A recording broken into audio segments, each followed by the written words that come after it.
लोग के लिए मैं एक पचरा गीत लेके आई हूँ और उम्मीद करती हूँ आप लोग को पसंद आएगा। अगर पसंद आए तो लाइक सब्सक्राइब जरूर करना। धन्यवाद। के कर डड़िया वैसा जवा सबेरवा हो के कर डड़िया ना आवे ठीक दोपहरिया हो के कर डड़िया ना के कर डड़िया वैसा जवा सबेरवा हो के कर डड़िया ना आवे ठीक दोपहरिया हो के कर डड़िया ना माता कड़िया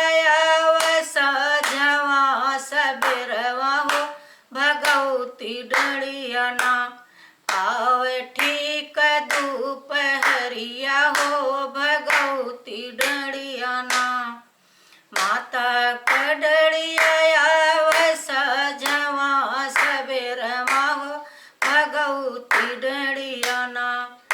आवे ठीक दोपहरिया हो भगवती डड़िया ना के कर डड़िया वैसा जवा सबेरवा हो के कर डड़िया ना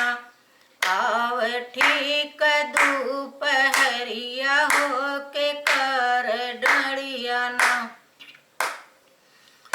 माता कड़िया वैसा जवा सबेरवा हो भगवती डड़िया ना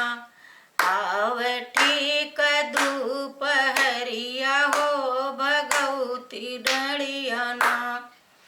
माता कड़िया वैसा जवा सबेरवा हो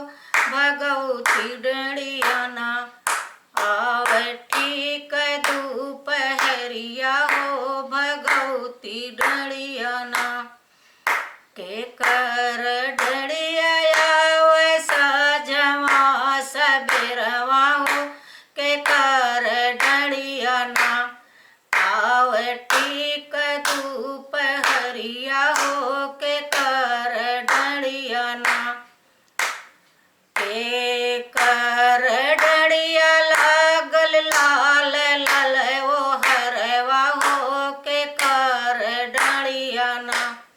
लागल पियर वो हरवा हो के कर डड़िया ना के कर डड़िया लागल लाल लाल वो हरवा हो के कर डड़िया ना लागल पियर वो हरवा हो के कर डड़िया ना के कर डड़िया वैसा जवा सबेरवा हो के कर डड़िया ना आवे ठीक दोपहरिया हो के कर डड़िया ना माता कड़िया लागल लाल लाल वो हरवा हो भगवती डड़िया ना लागल पियर वो हरवा हो भगवती डड़िया ना माता कड़िया लागल लाल लाल वो हरवा हो भगवती डड़िया ना लागल पियर वो हरवा हो भगवती डड़िया ना के कर डड़िया वैसा जवा सबेरवा हो के कर डड़िया ना आवे ठीक दोपहरिया हो के कर डड़िया ना आवे ठीक दोपहरिया हो के कर